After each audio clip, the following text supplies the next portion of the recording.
Em nome do Pai, do Filho e do Espírito Santo. Amém. Muito bem, uma alegria estar aqui com vocês para fazermos esse brevíssimo, compacto curso a respeito da pedagogia cristã.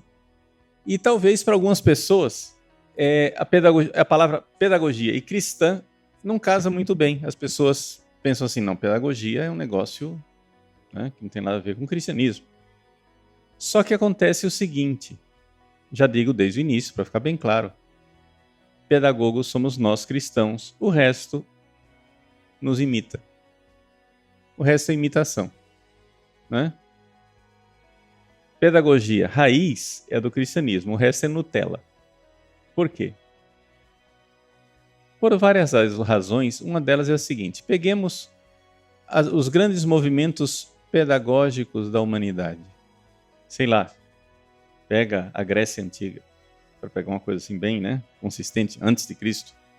Sócrates, Platão, Aristóteles. Mas eles tinham um processo pedagógico que não ia além dos seus discípulos. Eles não tinham um projeto pedagógico universal. Quando Platão colocou a sua academia, quando Aristóteles fez o Liceu, ali eram os seguidores, os discípulos deles. Eles não disseram, vamos ensinar filosofia para todo mundo. Não tinha isso.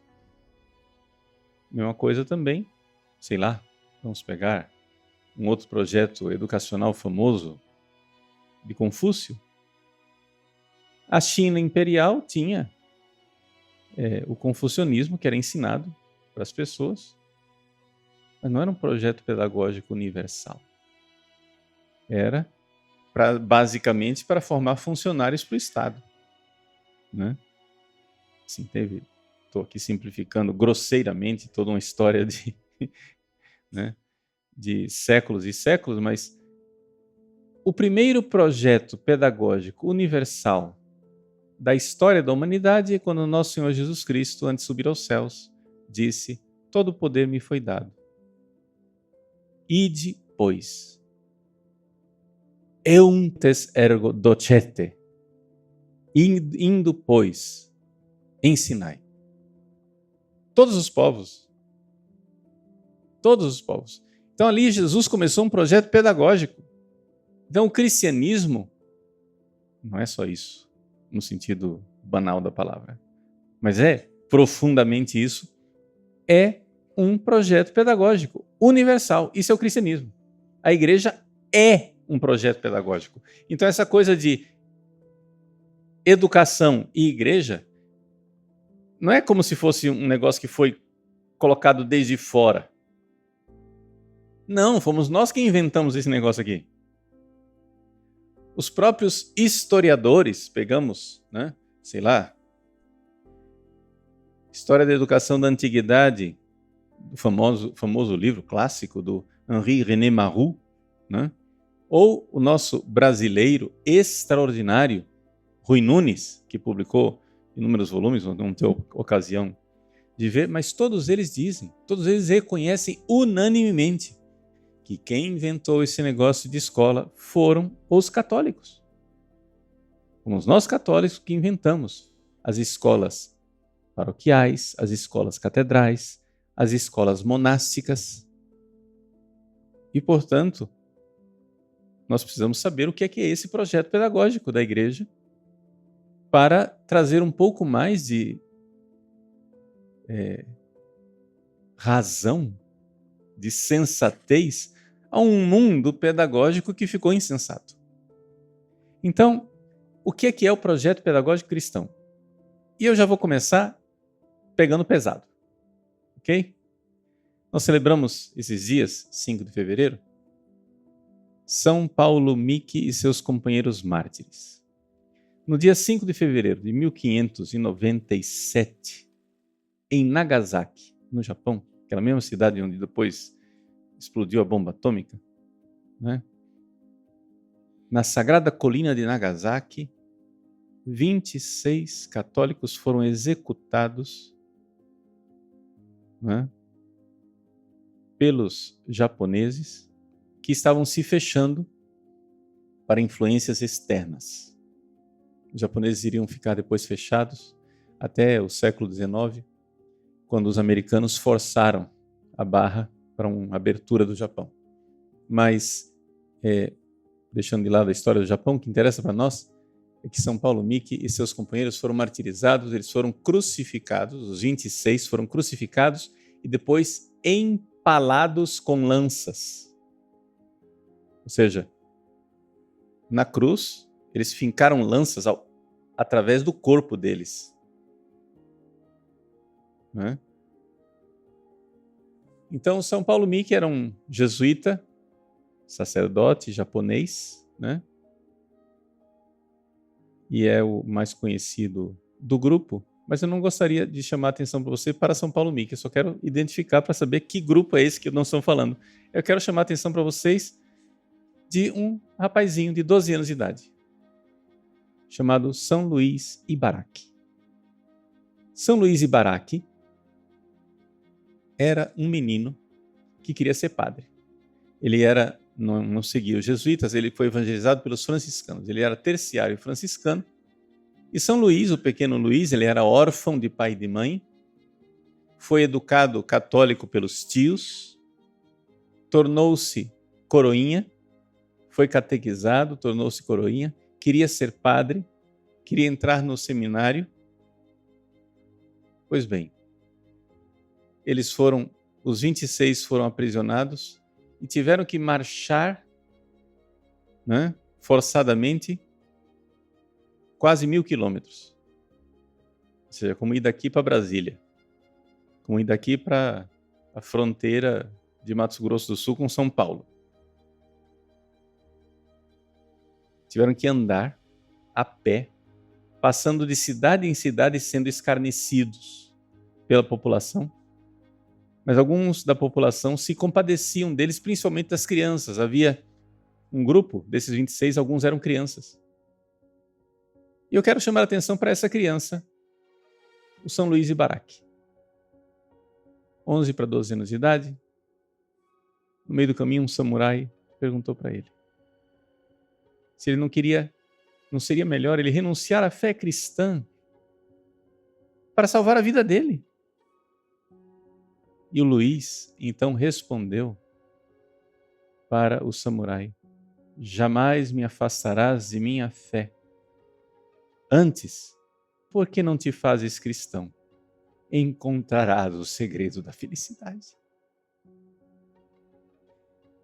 Vejam, nós não estamos falando de um menino que, pego pelo susto, morreu. Não, estamos falando de um menino que, por dias e dias, numa marcha forçada, pacientemente, foi alegremente para a cruz. Quando ele finalmente chegou na colina sagrada de Nagasaki, ele correu na frente dos outros para pegar uma cruz do tamanho dele. Porque ele era pequenininho. Dizia: cadê a minha cruz? Onde está a minha cruz? Onde está a minha cruz? Saiu correndo para pegar a sua cruz. E junto com as outras crianças, eram acólitos, coroinhas, começaram a cantar em latim: Laudate pueri Dominum, louvai, meninos, ao Senhor.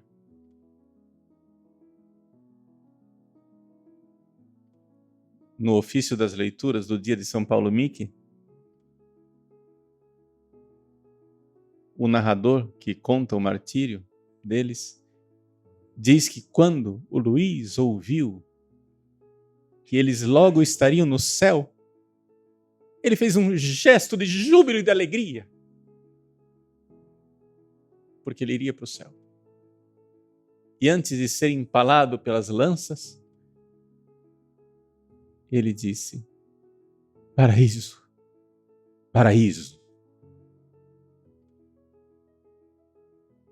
Meus queridos, este é o nosso projeto educacional. Fazer crianças assim. Se nós não temos a meta de onde nós queremos chegar, nós nunca vamos educar crianças direito. É isso que nós queremos educar. Agora, é evidente que esse projeto educacional, só para ficar bem claro desde o início, não se trata de força de vontade, não se trata de chicote, palmatória e castigos. Uma pessoa não se comporta assim, com chicotes e palmatórias. Uma pessoa se comporta assim porque contemplou a verdade. Como é que esse menino, nesta tenra idade, como é que estes franciscanos, no século XVI, conseguiram esse projeto educacional invejável de fazer essas crianças serem apaixonadas por Cristo, de sonharem com o céu e de enxergarem que em Deus havia uma felicidade maior e que não valia a pena renunciar a essa felicidade por um mundo caduco que passa. Vejam, é evidente que esse menino se comportou divinamente. Está claro para vocês? Você vê um menino desses e você diz, isto não é humano, isto é sobrenatural, isto é um ser humano se comportando como Deus. Isso é a descrição clara do que é participar da natureza divina. Quando eu pego o ferro e ponho em contato com o fogo, o ferro começa a ter propriedades ígneas de fogo. O ferro era frio, o ferro era enferrujado, o ferro era duro, vai entrando em contato com o fogo, ele vai adquirindo a natureza do fogo. O ser humano, quando ele entra em contato com Deus, ele vai adquirindo a natureza de Deus. Deus é amor e a pessoa vai amando, né? E vai amando, vai havendo uma transformação. O projeto de educação, nós precisamos educar pessoas. É aqui que está a coisa. Nós cristãos sempre educamos pessoas. Sempre formamos pessoas. O mundo quer formar engenheiros, advogados, médicos. Nós queremos educar pessoas. Mas como que faz isso? Porque nós não somos como Luís. Como é que nós somos? Vamos lá, vamos fazer uma foto nossa agora. Quem somos nós? Nós somos como São Pedro na última ceia. São Pedro, na última ceia, os evangelistas são unânimes. Fez declarações, juras de amor por nosso Senhor Jesus Cristo. São João, capítulo 13, versículo 37. Pedro olhou para Jesus e disse, darei minha vida por ti. Darei minha vida por ti.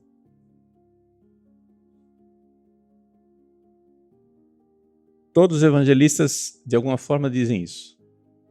Lucas diz, Senhor, estou pronto a ir contigo, tanto para a prisão como para a morte. Mateus diz, mesmo que sejas para todos uma ocasião de queda, para mim jamais o serás. Marcos diz, ainda que todos se escandalizem de ti, eu, porém, nunca. Ou seja, claramente, São Pedro está dizendo, todo mundo te abandonar, eu não.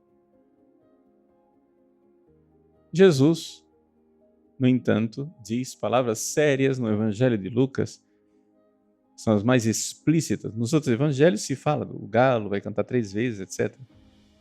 Mas Lucas diz, Simão, Simão, eis que Satanás vos reclamou para vos peneirar como trigo, mas eu roguei por ti, para que a tua confiança não desfaleça. E tu, por tua vez, quando voltares, confirma teus irmãos. Jesus sabia. E Pedro caiu. Pedro caiu.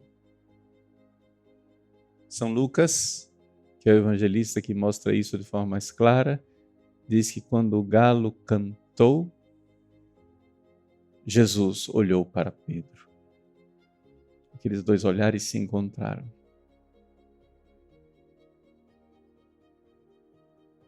O evangelista São Marcos diz que São Pedro, o evangelista São Marcos, vamos lembrar, São Marcos é o evangelho de Pedro, porque Marcos era o secretário de São Pedro, então é autobiográfico. Que Pedro saiu no escuro.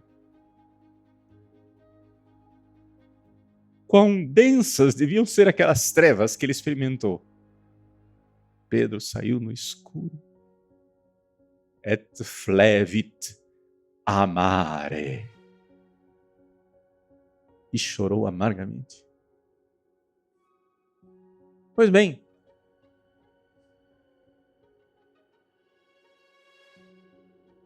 vamos escandalizar a vocês. São Pedro teve o melhor de todos os pedagogos. Ninguém pode dizer que o reitor do seminário de São Pedro era ruim. São Pedro fez o melhor seminário que existe, sim ou não? É a consolação dos ex-reitores. Eu sou ex-reitor. Vejam. Tá. E aí? Mas Jesus disse na última ceia: ainda tenho muitas coisas a dizer-vos, mas não sois capazes de o compreender. Gente, o melhor de todos os mestres, o melhor de todos os pedagogos, está dizendo que ele, até aqui ele vai, mas ele não pode ir além por fracasso nosso. Não sois capazes. Eu vou enviar-vos o Espírito Santo Paráclito. Ele vos ensinará todas as coisas. Então quer dizer que é no relacionamento com o Espírito Santo que se dará o projeto do cristão acabado. É esse fogo de Pentecostes que ilumina e que aquece, que ilumina e que aquece, que ilumina a inteligência que aquece a vontade, ilumina a inteligência e aquece a vontade. Né? É nesse fogo de Pentecostes que Pedro será São Pedro. Então, qual é a nossa dificuldade? Qual é o nosso problema, nós aqui? Porque se nós vamos educar crianças, primeira coisa, vamos começar educando a nós mesmos. Porque esse é um dos grandes problemas. As pessoas acham que fundar uma escola é comprar um prédio. Não, fundar uma escola é você entrar no processo educacional. Porque a realidade mais importante de uma escola é o professor. É o mestre. Se você não está disposto a entrar no processo educacional, esqueça. A parede não vai educar ninguém. Então, o que é que nós precisamos fazer? Vejam só, vamos aqui comparar qual é a diferença entre um padre santo, como o Santo Padre Pio de Pietrelcina, e um padre, bom, tipo o Padre Paulo Ricardo. Tá bom. É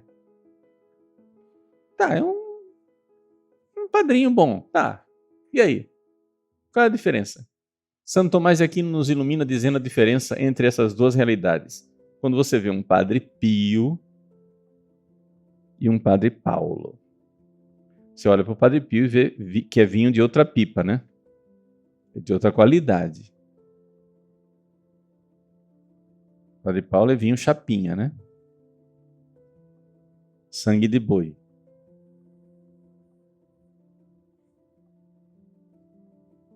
Padre Pio é um desses vinhos que nem se vende por aí, de tão precioso que é. Quem tem não quer vender. É a diferença entre a pessoa, vamos usar a linguagem filosófica, técnica, tá? É a diferença entre a pessoa virtuosa e a pessoa continente. O verdadeiro virtuoso é o santo. O continente, quer dizer, o cara não está aprontando, mas... como São Pedro na última ceia. cheio de boas intenções, ele queria fazer de Jesus a razão da sua vida, sim ou não? Maravilha. Maravilha. Mas, pois bem, a continência, essa diferença entre o virtuoso e o continente, ela está em Aristóteles. São Tomás de Aquino aqui pegou de Aristóteles. Por quê? Continência em latim é encrateia em grego, que não é propriamente virtude, areté, mas é uma espécie de mistura, micté. É isso, é só essa linguagem que Aristóteles usa na sua famosa Ética a Nicômaco. Então, é uma mistura. O que é? Qual é essa mistura do continente? É o seguinte: a pessoa dotada de continência, ela sabe que os seus desejos são maus, mas recusa segui-los graças à razão, diz Aristóteles. Ou seja, eu racionalmente estou vendo uma pessoa aprontando, fazendo coisas erradas no celular, mas eu sou cristão, eu não posso. Eu fico olhando com aquele olhar assim de que desgraça, que pena que eu não posso.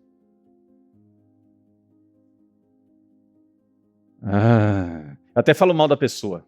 Olha só que sem vergonhice que tá fazendo, não sei o quê. Mas lá no fundo, eu dizendo, seria tão bom se eu pudesse também. Você vê claramente que você tem desejos maus, ou seja, as paixões. Entendeu? A sua inteligência, você sabe o que é bom. Na sua vontade, você quer o que é bom. Você vê que tem a galerinha do andar de baixo. Ou seja, os desejos irracionais. Eu sou casado. Eu quero manter o casamento, eu acredito na família. Eu amo a minha mulher, eu amo meus filhos, etc e tal. Etc. Mas tem dentro de mim um solteiro pulando e dizendo, se eu pudesse. Entendeu?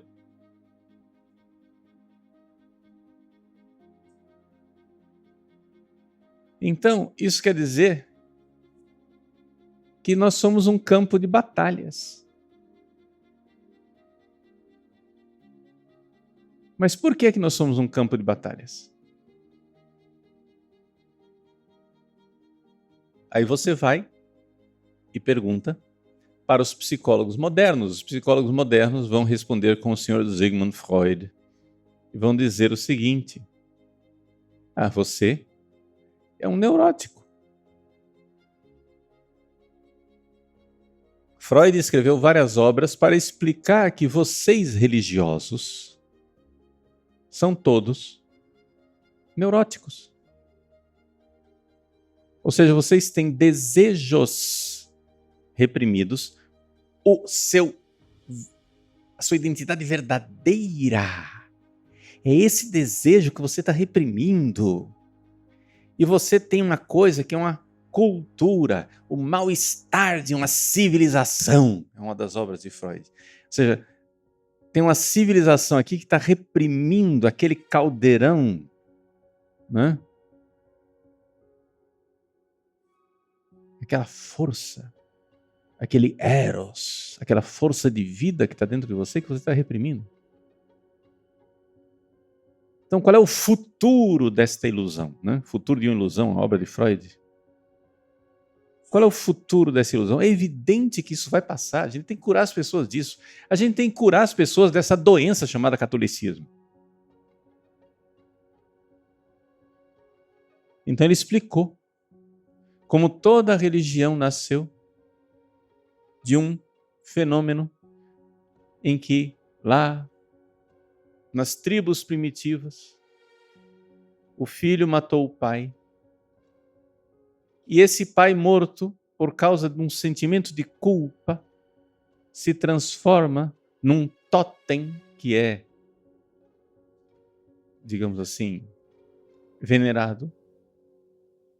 E esse totem, que é a origem dos deuses para Freud, a origem de Deus é que você matou o pai, mas ficou culpado e você então fez uma projeção de um Deus, criou um totem, né?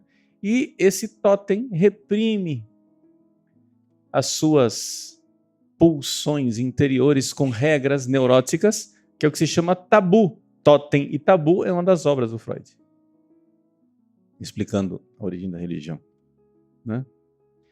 E no fundo, isso que está lá nas tribos primitivas está também no judaísmo. E você explicando o judaísmo, você explicou o cristianismo, porque afinal das contas o Freud era judeu e ele entende que o cristianismo não passa de uma das vertentes do judaísmo. Por isso ele escreveu a sua obra Moisés e o Monoteísmo. Então essas 4 obras, Totem e Tabu, de 1913, Futuro de uma Ilusão, de 1927, O Mal-Estar da Civilização, de 1930, Moisés e o Monoteísmo, de 1939, ele faz mais ou menos, são as obras principais, em que ele explica por que é que você não consegue viver bem católico. É simples, você tem que parar de ser católico aí. A sua doença chama-se catolicismo. O catolicismo adoece as pessoas. É só você jogar isso no lixo, você parar com esse negócio, que você vai ser curado. Simples assim. Então, nessa luta que nós temos dentro de nós, em que o meu ego, o que é o ego? O ego é a ideia que eu tenho de mim mesmo, a minha identidade, aquilo que eu penso que eu sou. O meu ego está sendo reprimido entre 2 forças maiores, onde uma às vezes vence e a outra às vezes vence, que é o id. Id, em latim, quer dizer a coisa. Ou seja, é a irracionalidade que está dentro de mim, e o superego, que reprime, que é um produto civilizacional, um produto cultural. Então, você vê claramente que o ser humano é um animal faltoso. Pois bem, nessa aula nós vimos o quê?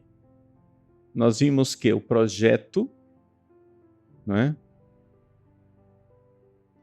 educacional cristão é um projeto de amor. São Luís, pequeno menino, São Luís Ibaraque, amando Jesus. Você vê que não tem nenhuma semelhança com esta doencinha que o Freud está acusando e que por que o Freud é convincente? Porque nós somos meio adoecidos.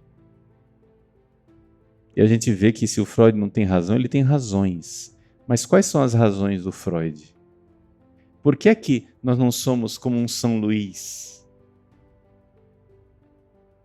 Por que é que nós somos como um São Pedro? Que faz juras de amor e depois trai diante da primeira empregadinha do sumo sacerdote, já entrega tudo.